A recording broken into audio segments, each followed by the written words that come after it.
پاکستان کی بات کرتے ہیں، اور پاکستان میں معاشی چیلنجز جو اس حکومت کو درپیش ہیں وہ یقیناً آسمانی سطح کو پہنچ رہے ہیں۔ عمران خان حکومت کو بے پناہ معاشی چیلنجز کا سامنا رہا، خاص طور پہ حکومت سنبھالنے کے بعد 2018 میں پاکستان کی معاشی صورتحال بدترین کیفیت سے گزر رہی تھی۔ جاری خسارہ ریکارڈ سطح پہ پہنچ چکا تھا اور پاکستان کا تجارتی خسارہ بالکل بے قابو تھا۔ اسی پوری صورتحال میں زر مبادلہ کے ذخائر تیزی سے کم ہو رہے تھے، روپے کی قدر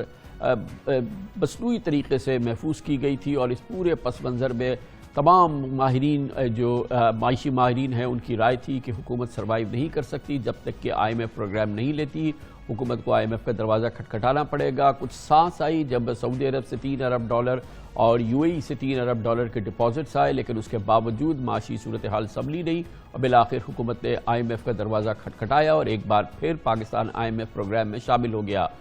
کرونا کی وہ صورتحال تھی جس نے حکومت کو سہارا دیا، کیونکہ IMF نے اس حوالے سے جو سختیاں تھیں وہ ختم کریں، پاکستان کے لیے مزید بہتری کے آثار پیدا ہوئے، اور پھر اس پس منظر میں اسٹیٹ بینک آف پاکستان نے، حکومت پاکستان نے سٹیمولس دیا، اور معاشی سٹیمولس نے ایک بہتر صورتحال کو جنم دیا، لیکن یہ بھی وقتی ثابت ہوئے، اور ایک بار پھر حکومت شدید معاشی چیلنجز کا سامنا کر رہی ہے۔ ایک بار پھر حکومت IMF کے دروازے پہ کھڑی ہے۔ IMF پروگرام پاکستان کی ضرورت ہے، اور جب IMF پروگرام آتا ہے تو اس کے ساتھ معاشی سختی آتی ہیں، اور معاشی یا مجموعی قومی پیداوار بری طرح سے متاثر ہوتی ہے، سست روی کا شکار ہو جاتی ہے۔ عوام کے لیے یہ کوئی اچھا معاملہ نہیں ہوتا، اور بہرحال آتی اسی وقت ہے جب ملک میں مہنگائی بڑھ رہی ہو، جب ملک میں کرنٹ اکاؤنٹ کا خسارہ بڑھ رہا ہو، جب ملک میں زر مبادلہ کے ذخائر پہ بوجھ ہو، جب ملک میں جو ہمارے روپے کی قدر ہے وہ ڈگمگا رہی ہو، پھر ہی ہمیں IMF کے پاس جانا پڑتا ہے۔ اور یہ بھی بڑی دلچسپ بات یہ ہے کہ ابتدا میں یہ صورتحال مزید خراب ہوتی ہے، کیونکہ IMF کے پروگرام میں جو سختیاں ہوتی ہیں اس میں مہنگائی میں مزید اضافہ ہوتا ہے، شرح سود میں بھی مزید اضافہ ہوتا ہے، اور بہرحال یہی وہ ایک چیلنجنگ زمانہ ہے جس کا اس وقت پاکستان کو، موجودہ حکومت کو اور عمران خان کی معاشی ٹیم کو سامنا ہے۔ بے پناہ چیلنجز ہیں، اور اس چیلنجز سے نکلنا کیسے ہے، وے فارورڈ کیا ہے، اس پر بات کرنے کے لیے ہم نے دعوت دی ہے ایک بار پھر وزیر اعظم کے مشیر خزانہ جناب شوکت ترین کو، جو کہ ہمارے ساتھ اسلام آباد سے موجود ہیں۔ بہت بہت شکریہ شوکت ترین صاحب۔ یہ فرمائیے گا کہ اب جنوری میں ہوپ فلی IMF کا بورڈ ہوگا، جس کے بعد یہ پروگرام جو ہے وہ اپروو ہو جائے گا، اور پھر جو ہم نے ان کے ساتھ شرائط طے کی ہیں وہ ہم اس وقت تک کر چکیں گے۔ ایک بڑا سخت زمانہ ہوگا حکومت کی معاشی ترقی کے اہداف کے حوالے سے، پاکستان کے عوام کے حوالے سے، اور پھر وے فارورڈ کیا ہے، یہ کیسے ہم اس سے نکلیں گے، اور اس اگلے 6 مہینے کے لیے آپ کے پاس کیا فارمولہ ہے جو کہ صورتحال کو ہم کنٹین کریں اور حکومت کی مقبولیت مزید خراب نہ ہو۔ کامران خان صاحب دیکھیں، ایک تو آپ کو یہ سمجھ ہونی چاہیے یا آپ کو سمجھنا چاہیے کہ یہ جو ہم لوگوں نے IMF پروگرام میں پھر سے یہ ایک قسم سے نیا پروگرام نہیں ہے، یہ پرانا ہی پروگرام ہے۔ اور مارچ کے بیچ میں جو ہم نے $500 ملین لیا تھا، تو ان کی وہ جو ہم لوگوں نے کنڈیشنز تھیں ان کو جو ہم نے سائن کیا تھا، اس میں یہ تھا کہ $700 ارب کے ہم ایگزمپشنز نکالیں گے اور ٹیکسز لگائیں گے، اور اس کے بعد ہم جو ہے ٹیرفز بڑھائیں گے، کوئی پانچ روپے $4.95 پہ، اور ہم اسٹیٹ بینک کی انڈیپینڈنس جو ہے وہ کریں گے۔ ہم نے اس وقت ان کو کہا کہ جی آپ ذرا ٹھہر جائیں، ہم چاہ رہے ہیں کہ آپ جو یہ جیسی ٹیکس جو بڑھانے کی کوشش کر رہے ہیں یا ایگزمپشنز کم کرنے کی کوشش کر رہے ہیں، تو یہ ہم آپ کو دوسرے طریقے سے ٹیکس بڑھا دیں گے، اور پھر اس کے بعد یہ ہے کہ یہ جو ٹیرفز ہیں یہ بھی ایک اس وجہ سے بڑھ رہے ہیں کہ کیپیسٹی پیمنٹس ہمیں کرنی پڑ رہی ہیں، تو اس کا بھی ہم کوئی اور طریقہ کریں گے جس سے یہ ہے کہ لوگوں پہ بوجھ نہ پڑے، بیکاز جب آپ ٹیرف بڑھا دیتے ہیں تو انڈسٹری جو ہے ان کمپیٹیٹو ہو جاتی ہے، وہ پھر اگر ہم نچلے طبقے کو پروٹیکٹ بھی کریں تو میجورٹی لوگوں کو تو ایک قسم سے ٹیرف بڑھ جاتا ہے نا، تو اس سے مہنگائی بھی بڑھ جاتی ہے۔ تو انہوں نے کہا اچھا جی 3 مہینے آپ رک جائیں، اس کے بعد ہم پھر دیکھ لیتے ہیں اس کو۔ تو جب واپس ہم گئے تو ان کو اس کا وہ جو $700 ارب کا تھا اس میں ٹیکس کی انکریزز بھی تھیں وہ، اور ایگزمپشن کا ریڈکشن بھی تھی، تو وہ ہم نے اس کو 350 کروا دیا. اب یہ ایک ابہام ہے مارکیٹ کے بیچ میں، ان کے آنے سے مہنگائی بڑھ جائے گی. مہنگائی نہیں بڑھے گی. یہ وہ ایگزمپشنز بیچ میں جا رہی ہیں جو کہ کھانے پینے کی چیزوں پہ نہیں ہیں. یہ جس چیز کے اوپر جو اب ہماری جو مہنگائی اس وقت ہو رہی ہے، اس کے مطلب یہ جس طریقے سے یہ گھی کی وجہ سے ہے، پیٹرول پرائسز ہے، اس کے اوپر تو ہے ہی نہیں کوئی ایگزمپشن وغیرہ. تو اگر کوئی چاکلیٹ جو ہیں اس کے اوپر اگر آپ نے ایگزمپشن نکال دی، جب پاؤڈرڈ ملک جو باہر سے آ رہا ہے اس پہ ایگزمپشن نکال دی، تو اس سے جو ہے وہ ایک طبقہ جو ہے، امیر طبقہ تو شاید افیکٹ ہو جائے تھوڑا بہت، عام آدمی کو اس کے اوپر کوئی افیکٹ نہیں ہوگا. اور جس طریقے سے جو چیزیں عام آدمی کے لیے، عام فارمرز کے لیے ہیں، جس میں فرٹیلائزر ہے، جس میں پیسٹیسائڈز ہیں، اس کو ہم نے بالکل چھیڑنے نہیں دیا ان کو. تو یہ ایک مسکنسپشن ہے کہ اس کی وجہ سے جو بہت جو ہے پرائسز آسمان سے یہ بات ہو گئی. یہ ایسا نہیں ہوگا. چلے تری صاحب یہ بتائیے تو پھر یہ جو دوسرے ہمارے چیلنجز ہیں، جو کلیدی چیلنجز ہیں، جو کہ ہمارا کرنٹ اکاؤنٹ کا ڈیفیسٹ ہے، جو ہمارا اس وقت ہمارا جو ایکسچینج ریٹ پہ پریشر ہے، جو ایک بار پھر ہم سرج دیکھ رہے ہیں انٹرسٹ ریٹس میں، یہ تو حقیقی چیلنجز ہیں نا، یہ سامنے ہیں. اس کے لیے وے فارورڈ کیا ہے؟ میں کہنے کی کوشش کر رہا کہ اس کے اوپر ہم ذرا توجہ دیں. یہ آئی ایم ایف کی جو چیزوں کے اوپر جو ہمیں اتنی کوئی، ہم نے بلکہ اچھا کام کر کے آئے وہاں سے. اب آ گیا آپ کا کہ جی آپ کا جو انفلیشن بڑھ گئی، 11.5% ہو گئی. آپ کا جو ٹریڈ ڈیفیسٹ ہے وہ بڑھ گیا، اور ٹریڈ ڈیفیسٹ کی وجہ سے جو ہے ہمارے جو ایکسچینج ریٹ پہ بھی پریشر پڑا ہے. تو اس کا ہم کیا سد بات کر رہے ہیں؟ پہلی بات تو یہ ہے کہ یہ جو انفلیشن اور ٹریڈ ڈیفیسٹ، یہ ایک ہی پرابلم ہے، اور وہ پرابلم ہے امپورٹڈ انفلیشن. ہم جو کچھ چیزیں ہیں جو یہاں ہم پیدا نہیں کرتے اور امپورٹ کرتے ہیں، اور انٹرنیشنل پرائسز ان کی بڑھ گئیں، جس میں پیٹرول کی پرائسز بڑھ گئیں، جس میں کوئلے کی پرائسز بڑھ گئیں، سٹیل کی پرائسز بڑھ گئیں، ایڈیبل آئل کی پرائسز بڑھ گئیں. یہ صرف 4 چیزیں اگر آپ لے لیں تو کوئی تقریباً 90% جو ڈیٹیریشن ہماری ہوئی ہے، جو ٹریڈ ڈیفیسٹ، وہ ان 4 چیزوں کی وجہ سے ہوئی ہے. اس میں ظاہر ہے تھوڑا سا جو ہے ہمیں 200-250 ملین کا جو ہے را مٹیریل جو منگواتے ہیں وہ بھی تھوڑے زیادہ آئے ہیں، تو وہ تو اچھی بات ہے نا، ہماری انڈسٹری اس پہ چلتی. تو اگر یہ جس وقت ایسے، اور ابھی اس کے آثار ہونا شروع ہو گئے ہیں کہ یہ اب نیچے آنا شروع ہو گئے، یہ ساری دنیا کو اس نے افیکٹ کیا ہے. امریکہ کو کیا ہے، برطانیہ کو کیا ہے، انڈیا کو، سب کو کیا یہ انفلیٹڈ. جن لوگوں کے پاس یہ جو اس کو امپورٹ جو نہیں کرتے تو ان کو زیادہ افیکٹ نہیں ہوا. ہمیں ہوا ہے بیکاز ہم یہ کر رہے ہیں.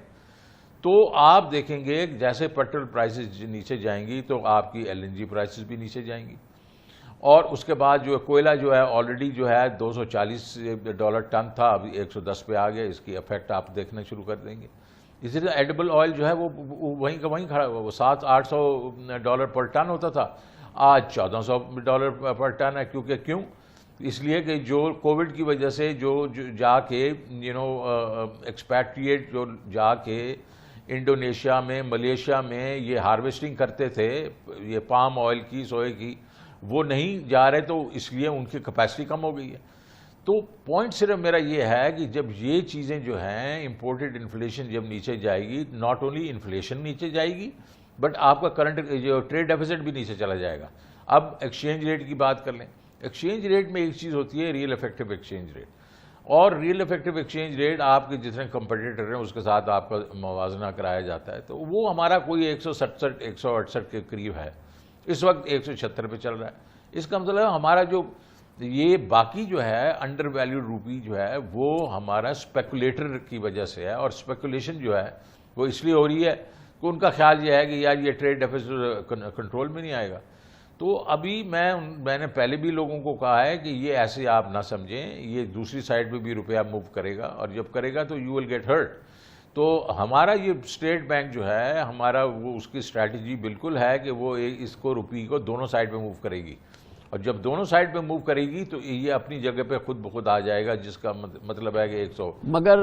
آ تو نہیں رہا. شوکت طرین صاحب ایک بڑی امپورٹنٹ مٹیریل ڈیولپمنٹ ہو گئی. پہلے تو باتیں چل رہی تھی، سعودی جو ڈپازٹ تھا وہ ہٹ کیا ہے اس نے، پاکستان آ گیا ہے. لیکن اس کے باوجود جو ایکسچینج ریٹ ہے اس میں کوئی کمی نہیں آئی ہے، بلکہ مزید اب روپی جو ہے ڈیپریشیٹ ہوا ہے پچھلے 2-3 دن میں۔ وہ دیکھیں اس میں کامران صاحب وہ اس لیے ہوا ہے کہ جو 3 بلین کا تو آلریڈی لوگوں کو پتا تھا کہ وہ تو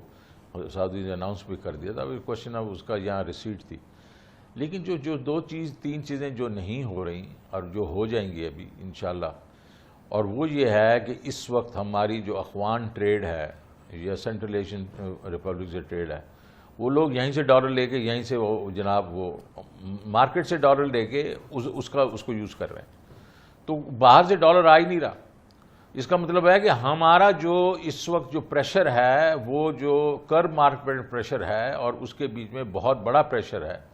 جو پھر انٹر بینک میں ٹرانسمٹ ہو جاتا ہے، اور وہ اس لیے کہ یہ لوگ جا کے 4-5 روپے پر ڈالر ایکسپینسو لے کے اور یہ ڈالر بار بھیج رہے ہیں، تو ہم اس کے اوپر ایکشن لیں گے انشاءاللہ۔ ہم نے تو ترین صاحب کیا آپ کو یہ یقین ہے کہ یہ لوکل ڈالرائزیشن نہیں ہو رہی؟ جو لوگوں کے پاس گھر میں روپیہ رکھا ہوا ہے وہ اس کے ڈالرز نہیں خرید رہے، جو کہ پہلے وہ رک گئے تھے کیونکہ ایک بار اپریشیٹ ہو گیا تھا روپیہ اور وہ ان کو ایک جھٹکا لگا تھا، لیکن کیا یہ آپ یقین سے کہہ سکتے ہیں کہ لوکل ڈالرائزیشن نہیں ہو رہی؟ لوگ ڈالر اٹھا کے اپنے جو پہلی لوگوں کے پاس بہت موجود ہیں رکھ رہے ہوں؟ بالکل ڈالرائزیشن ہو رہی ہے، وہ اس لیے ہو رہی ہے کہ یہ روپیہ ایک سائڈ پہ جا رہا ہے، ایک ہی طرف جا رہا ہے، اور وہ جا رہے ڈپریشیٹ کر رہا ہے۔ جس وقت اس نے اب دوسری سائڈ پہ ہونا شروع ہو گیا، اور میں آپ کو یقین دلاتا ہوں، آپ باقی تو مجھے یقین ہے یا نہیں ہے، اس کا تو مجھے یقین ہے کہ اس کو ہم نے دونوں سائڈ پہ موو کرنا ہے، اور وہ ہم اس کی اسٹریٹجی بنا رہے ہیں اور بن چکی ہے اس وقت۔ تو ہم جب دوسری سائڈ پہ جب موو کریں گے نا تو یہ ساری ڈالرائزیشن بھی اس کی بھی ہوا بیچ میں سے نکلے گی۔ تو اس وقت جو ہے وہ لوگ اور وہ اسپیکولیٹ نہیں کر رہے، جو ڈالرائز کر رہے ہیں اپنی اس کی سیونگز کو، وہ اسپیکولیٹ نہیں کر رہے، کیونکہ وہ تو بیچارے اپنے آپ کو پروٹیکٹ کرنے کی کوشش کر رہے ہیں، وہ کہہ رہے ہیں کہ ہم شاید اس میں ہمیں تھوڑا سا فائدہ ہو جائے، لیکن یہ روپے کو